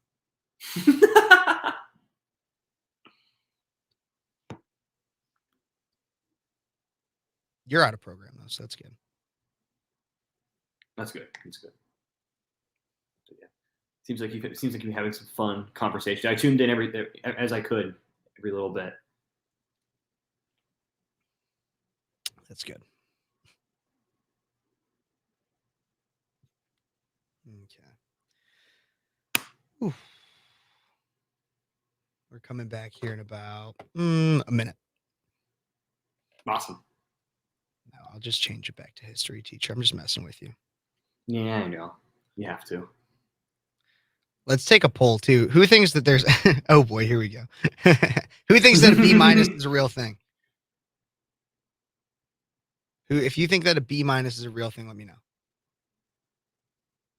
B minus is a real thing. I think it's a real thing. I mean, it's our school doesn't do it, so. All right, we'll be back soon here, everybody. Do not worry. We're still here.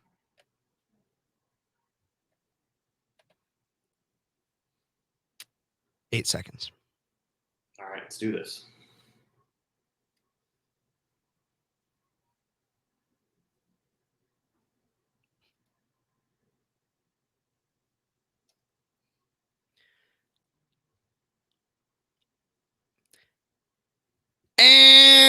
are back with Speechless on Cities 92.9, the news and talk of Bloomington Normal.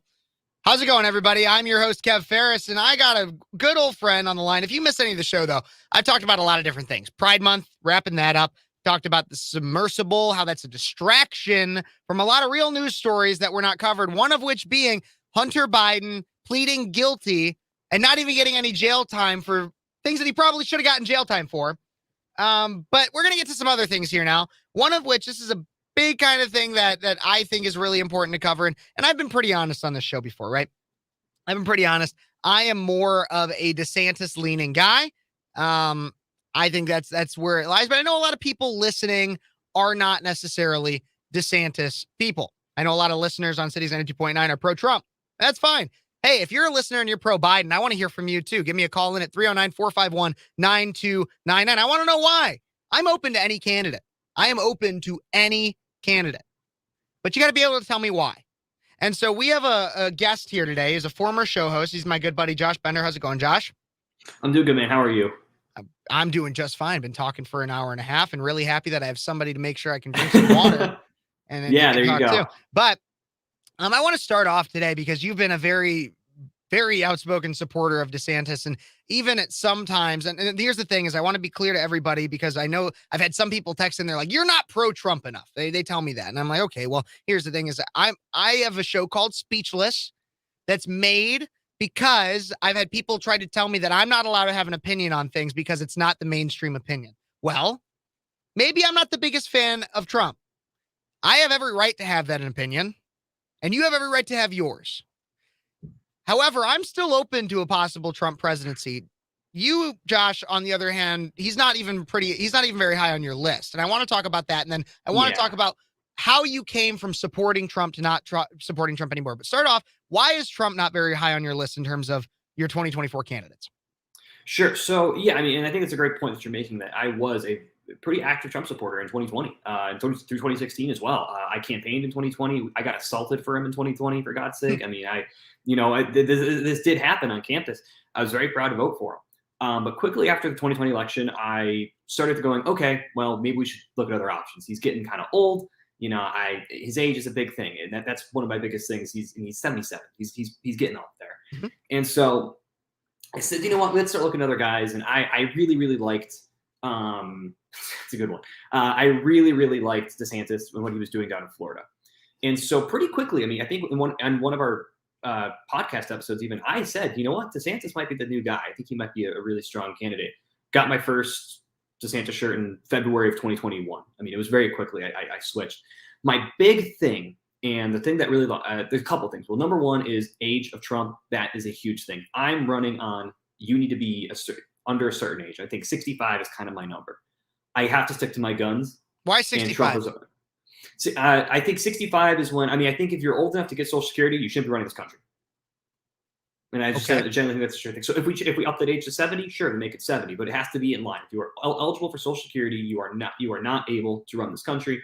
I think after that age, you kind of start to lose a real look at modern issues. You're getting too far away. You're kind of focused on an older version of the country, and that's sounds ironic coming from a history teacher, but you need to be able to move on as well. I know it sounds very ironic.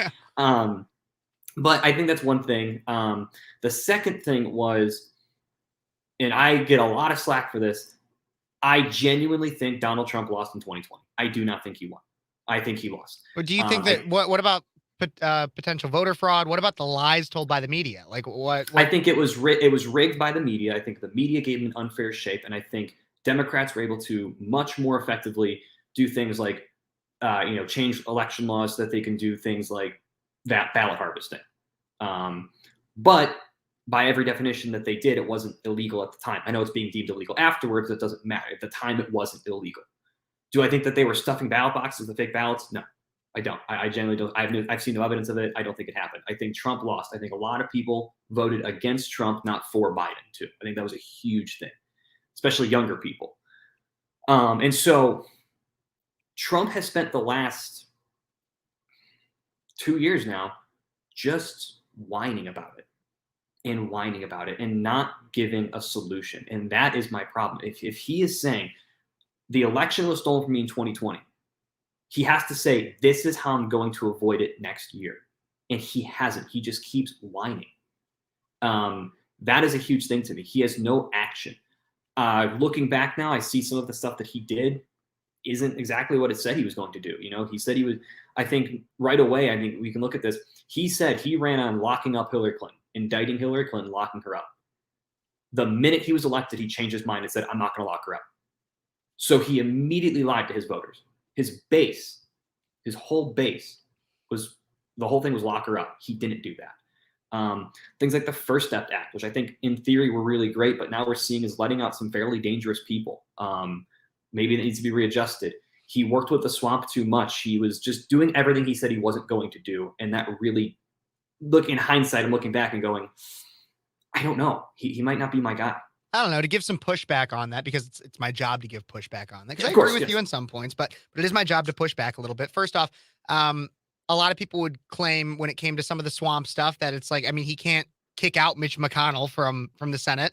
That's kind of the job of the voters. Same with people like Nancy Pelosi from her role as speaker and being in Congress. When it came to people like Fauci and Birx, maybe that's a little bit different, but the swamp can't be entirely eradicated. He did, while it's not the exact wall that he had planned on originally, he did get more wall built and had it pretty secured for, and he did actually secure the border a lot through different executive orders and such. He did have tax cuts that really helped the economy. Like he did, while he might have not fulfilled all of his promises, as you say, and might have even gone against in some of them, he did fulfill some. And the First Step Act was something that he did, but okay, maybe it didn't have the effect that we wanted from it, but it was something that he promised and he did it. Yeah, It was and prison and reform, so sure. I mean, and don't get me wrong. I'm not saying he didn't do anything right. He did a lot of great things. I mean, it's why I voted for him in 2020. I was proud to vote for him. The economy is in a much better place. I mean, I remember taking joy rides in my car because gas was $1.30 and I could. I didn't care. mm-hmm.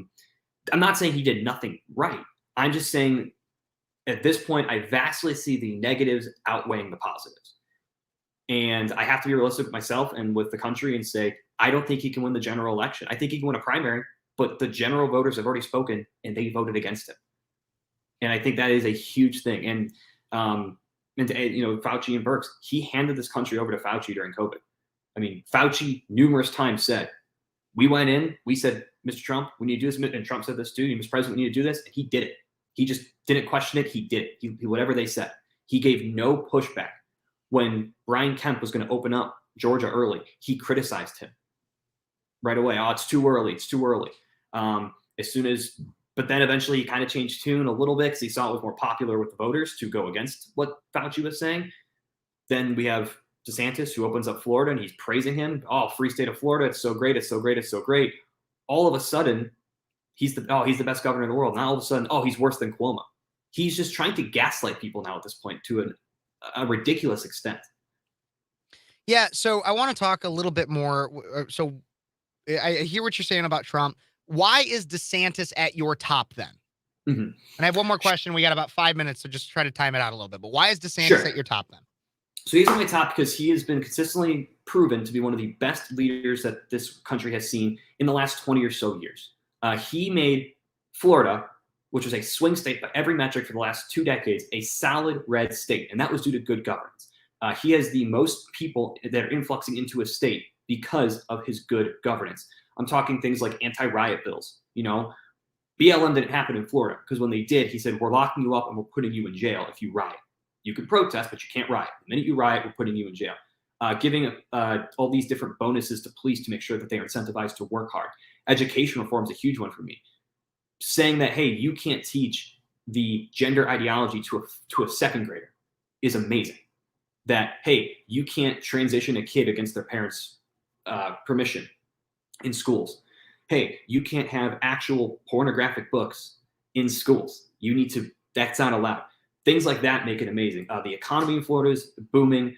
Tourism's booming. Everything in Florida is booming. And I think if he took that and put it to the entire country, he could, change this country for the better in every way. So why do you think that because there's some people that think that, okay, well, like Trump has proven himself, and I have a few more questions. I want to make sure I get to all of them. But Trump is like, he's still there, and he seems to be polling really well. Why doesn't DeSantis just wait till 2028? What do you have to say to Yeah, people like and that's a great question. I think because it's the mindset of that is people say, well, Trump is owed another term. He's not owed anything. We don't owe him anything. He has to be elected. So you're saying that stems a lot from your belief that the 2020 election was not stolen? Yes, people say he's Okay. owed. He's not owed anything. He has to be elected. Okay. If the voters need to speak, he needs to give. If Trump really wants to come in and try to be this king or this I'm the only person, that's not how this works. People need to step in. I think he's stepping in now because he sees it's more beneficial to step in now. I think DeSantis sees there's a fear that if Trump is the nominee, he will lose the general. And I think that's a very realistic fear. I think it's a totally understandable fear. So why not throw your hat in the ring now and just try? I got you. And then so finally, and wrapping up this portion of this segment, at least, do you notice a difference between the Trump running in 2016 to 2020 to 2024? And what would those differences be? Yeah, in 2016, he was very, I'm anti-establishment. I'm going to be the one who can save this country. I'm the one who we need it, And he was very much, they want you, I'm in the way, and I will stand in the way, and I'm proud to stand in the way. And that was great. That was very appealing to a lot of people, including me. Goes into office, a lot of that kind of goes out the window by 2020. It's a lot of, hey, look what I did. I'm so great. And the country was in a great place. Cool. He does that. He loses. Now he's standing in the way of, they want me. I need you to fall on your sword for me. And, I want to do this, but he can't explain why he didn't do it in his 4 years.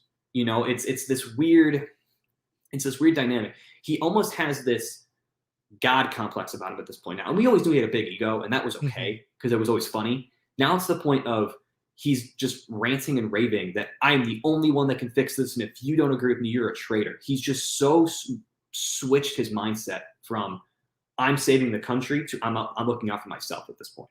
Yeah. And so we have about a little less than a minute left. And I think this one could be pretty quick. It's a question from the chat. From a good buddy, David. He watches the show a lot. If Trump becomes the front runner, will you still vote Republican? Reluctantly, I vote for Trump because he's going to be better than any Democrat that can ever come up.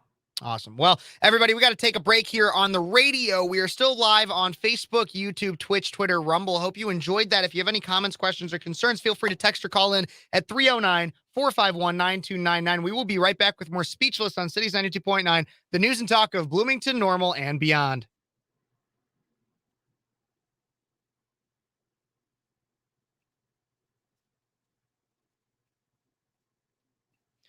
Okie dokie. I'm officially off the air, so nobody can hear. But there's some other comments here I want to get to. Yeah, definitely.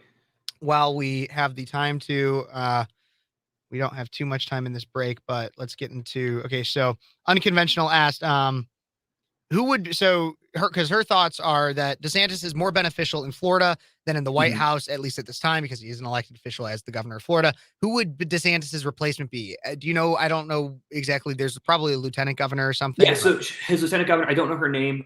Cuban lady, very, very cool, very good with very much DeSantis, just a Cuban woman. That's really it. Can definitely hold the fort down for the next 2 years while they maybe try to find someone different or even run, later on. But yeah, I mean, it could easily work out really well. I think it'll work out well in Florida. Awesome. Okay, let's see. I'm looking here. Thanks so much for tuning in, Check Cash David. I saw that you entered. I always appreciated it. We are coming near the end of the show, but that was a great question to add in there, and I really appreciate it. Yeah, I think it was a great one. So thank you. Yeah, that's one that, because I'm very much like, I know who I like in the primary, but at the end of the day, it's like, we need to get everybody behind whoever it is in the general. And I hate to say it because I right now I say I'll vote for Trump, and I think I will, even if he's the nominee. He could lose me. I mean, he hasn't hit that point where he's going to lose me entirely, because I do see some people say, no, if he's the nominee, we need to let the GOP lose big to really show that this is not what we're going for. I understand that mindset too.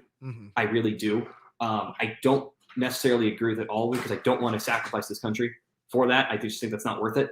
I think even if he loses, because if he loses in 24, I don't think he's running in 28. I think at that point they're going to say, okay, enough's enough. Yeah, absolutely. I'm looking at some of these other ones here. This was another one. Seems like it agrees with you more from Andrea. In the meantime, there are people unlawfully held. Oh no, that's the wrong one. That was Yeah, not the well, one. no, but with that one too, Mhm. Trump has done nothing for the J6 people. He's done Yeah. absolutely nothing for them. Yeah, All the money that there was he's even the taking all this rumor money for that him. yeah, there's even the rumor that he went to that Cuban cafe or whatever, and didn't pay. Like got it Yeah, like yeah. what after his indictment. This was the one that I was going to say. Trump needs to stop saying I'm the only person who can save this country. And I think Mhm. I'd very much agree with that. I think that's one thing that really turned me off of him a little bit. If anybody was interested, is that I mean because to me, I want like if I ever got the chance to interview Trump, even if I was only able to ask one question, my biggest question for him is who does he think would be his predecessor? As Yeah. like the king of the GOP, because that's how he sees Mhm. himself. He sees himself as like the king of the GOP and the Republican king. Who precedes that? And that's what I want to know in his opinion, who would that be? Because right now, if you went back to 2021, I'm willing to bet he would have probably said DeSantis and most people would have guessed DeSantis. But now obviously it's different that they're running against each other as in the presidency. So, Exactly. And that's unfortunate too. I mean, it's unfortunate that he is just so. I mean, I'll say he's so selfish that he can't even. maybe when it comes to saying that someone's selfish, I feel like I got to know them a little bit more, like interpersonally. That's how it's coming across. And so to me. he might come off as selfish, but like I really selfishness, I feel like is a very more personal. Like saying somebody has an ego, you can see that in the media. Selfishness, though, is a little bit more of I don't know. I don't know. I don't know him personally enough to. Yeah, I mean, I be guess able to make so. No, I agree. It's just it's definitely interesting. It's like I wish he would just. I get he never played nice, Mhm. but the fact that he's spending more money to attack DeSantis than to attack Biden, or to attack DeSantis and support other GOP candidates, Yeah, it's a even problem to me. that though, I'll give you pushback on. It's a primary, so like, I think some of his attacks are unfounded. Like, I think calling him a rhino is stupid or anything like that. I think the best attack Trump has on DeSantis is um, framing the conversation towards you wouldn't have been governor in the first place if it wasn't for me. I think that's honestly is Even that I'll give pushback on. well, yes, I know. I mean, there's an argument. There's for any attack ad, there's an argument from both sides. But I think Right. that's probably his strongest one. Is like you wouldn't even be where you're at now if it wasn't for me. Like I think I mean, Yeah, and this could be interesting to bring up is the idea of his loyalty. He demands loyalty, then doesn't give it in return. I think that's a huge thing. yeah. You We've know, only got it's- about 5 minutes left, and we come back here in like 20 or 15 seconds. But we could talk a little bit more about. Yeah, or if you have another question, I'd love to answer. I mean, mainly anything that you wanted to, if there's anything with pride that you wanted to talk about, or anything like that. But if you want to stick on Trump DeSantis, that's fine too. That's kind of where my strong suit is. I don't know. I got you. We're coming back. And we are back with Speechless on Cities 92.9, the news and talk of Bloomington Normal. I'm your host, Kev Phares, and I've got an oldie but a goodie on with me today, Josh Bender. We were talking all things about why he used to support Trump, but no longer does, and why he now currently supports DeSantis. I guess that was one thing we never really, and we kind of hit on a little bit, but I'll ask the more pointed question, Josh. Why did you used to support Trump? Why? And I know it might seem obvious to some people or something, but just to get it on the record for everybody, why did you used to support Trump? I mean, I loved the guy at the time. I really did. I thought he was a fresh voice. He was saying what we all wanted to say out loud. You know, the government's horrible. That the government's the problem. He promised really, really big things. You know, fixing the economy, bringing jobs back, being less reliant on China and other countries, and just fixing our immigration system, making this country something to be proud of again. And he spoke in a way that was very appealing, and he was super funny. I mean, being in high school, I was 16 when he first ran. He was funny, and I loved how funny he was. It was awesome. I was like, man, he speaks like this, like that. He's the president. Like, it's crazy, and I loved it. That's why I really liked the guy. I mean, he was the best. At the time, I guess he was the best. No, I totally understand that. And I think that's really what his appeal is recently as well. I mean, still, because he still comes out and like, I'll even watch him when he was at like that CNN town hall, like a month ago. Like I watched that and I was just like, man, like he's still funny. Like he's still funny. He's still got his humor. I will give him that. He still has his humor. I mean, What do he's you awesome. what do you have to say to people though that think that it's not even that he deserves another, because like we were talking in the last segment that some people claim, well, he deserves another term in office.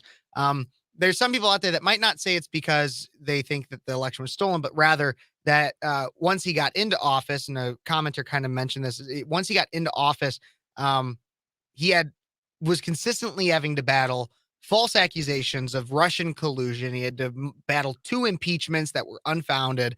Like people that would, the reason why they believe that he deserves that extra time, the reason why they are pushing their support towards him is they believe that he wasn't able to get everything done because of the unprecedented amount of just crap he got from the opposition.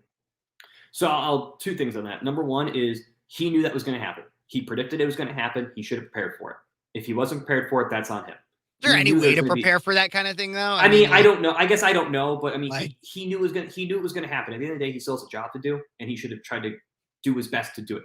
And if it was one of those things of, hey, I'm trying, these guys aren't, he had to find a good way to communicate that with the people. He never really did. And I think that was one of, he communicated with people a lot, but he never had a good way to say, this is why this is the problem. And number 2 is it's not going to get any better. He is now facing 2 indictments. He's been indicted twice. He's probably facing 2 more. So what do you think about those indictments? That's what I want to know, because I still think Great question. Like I think they're like I think that there's some merit too, but I still think it's a 2-tier justice system and shouldn't be. But I want to know what you think. I think 2 things are true at the same time. So I think the New York one is ridiculous. That's a nothing burger, and I think even Bragg knows that. Even Democrats are saying that. The Florida one is where I think they actually have something. In terms of holding the documents, they got nothing. Every single president, every single person has been able to have documents and this and that. But this is where the problem comes. Just because a file crosses the president's desk doesn't make it a presidential record. Because some of those records were not presidential records. They were other agencies' records that they have classified, and this is precedent. This is said in the Presidential Records Act. He cannot have those. That's a problem. But even then, they probably would have let it go when they said, hey, we want those back.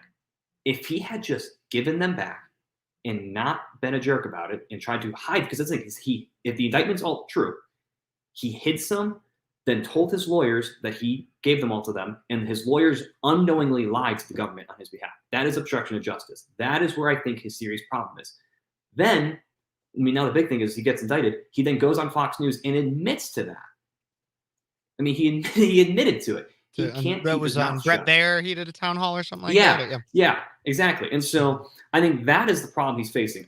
In terms of the J6 one that probably he's going to get, nothing. No, nothing. The Georgia one with the votes, I think there could be something there. I'd have to. Do you think he's ever going to serve a day in jail? No, he's never going to serve a day in jail. No. No. Okay, well, I got to wrap up the show on the radio. We can keep this going for a little bit on our streaming and stuff, and answer some of the questions that I see coming in on the chat. But for everybody listening on the radio, we have a fascinating opportunity in our country right now where we can change the course of this country.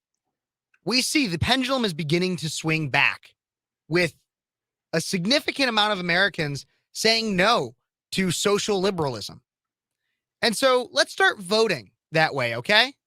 Let's start voting that way. And that's my message to everybody as we end out Pride Month. Thank you so much for listening. We'll be back next week with more Speechless on Cities 92.9, the news and talk of Bloomington, Normal, and beyond.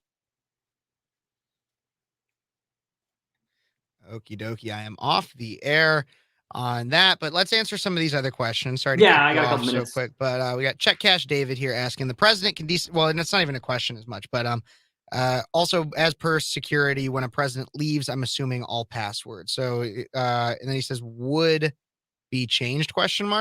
So all passwords would be changed. Yeah. Yes. And you're right. The president can declassify anything. However, he can't declassify the way that the Presidential Records Act is written. Basically, if it's not a presidential record, he can't declassify it. If it's another agency's record, he really can't. He can request it be declassified, but it's still up to them to declassify it. So if they didn't do it, that's a problem. He also admitted if the indictment to be true, and we believe this, on knowingly while being recorded, he admitted he didn't declassify something he was talking about and showing people. So that's an issue. He knowingly said, I didn't declassify. I could have. If I was president, I could have, but I didn't. And so this is where the kind of the problem comes in. And again, I don't think the documents is a big, I really don't care. If he had some documents that were like, like what, like when he's like, oh, it's a letter from Kim Jong-un, whatever, take that. I don't care, man. That's fine. But like, if he did have some of the things they're saying, like nuclear codes or nuclear documents or war plans, that's where my concern kind of lies. And again, it's the obstruction of justice, the fact that he told his lawyers, yeah, I gave you all the documents, and then he lied about it. That I can't trust that. Makes sense. Makes sense. Absolutely. Well, any final words, Josh, because I'm exhausted. I got to get out of here after work. But yeah, any final words you got, man? Yeah, I mean, I guess for everyone being so great in the comments and within it's amazing. I love the chat. If you are on the Trump train, go. I fully support you. I hope if DeSantis becomes or I'll say when DeSantis becomes the candidate, you vote for him. And I hope we can unite. If you see these people who are so ideological that they can't see anyone else but Trump, try to do what you can to break through them, because we will need all hands on deck. I don't want to say, screw that 10%, because I mean, it's realistically about 10%. I don't want to say that, but if they aren't willing to change, that's gonna be an issue. We can't get stuck in we're only Trump or nothing. That's going to be really dangerous for us as a country. Absolutely. Well, thank you everybody for tuning in to this week of Speechless. We'll be back next week, and I'll be pushing out content throughout the week and everything. Thanks, Josh, for joining me. And everybody, have a great week.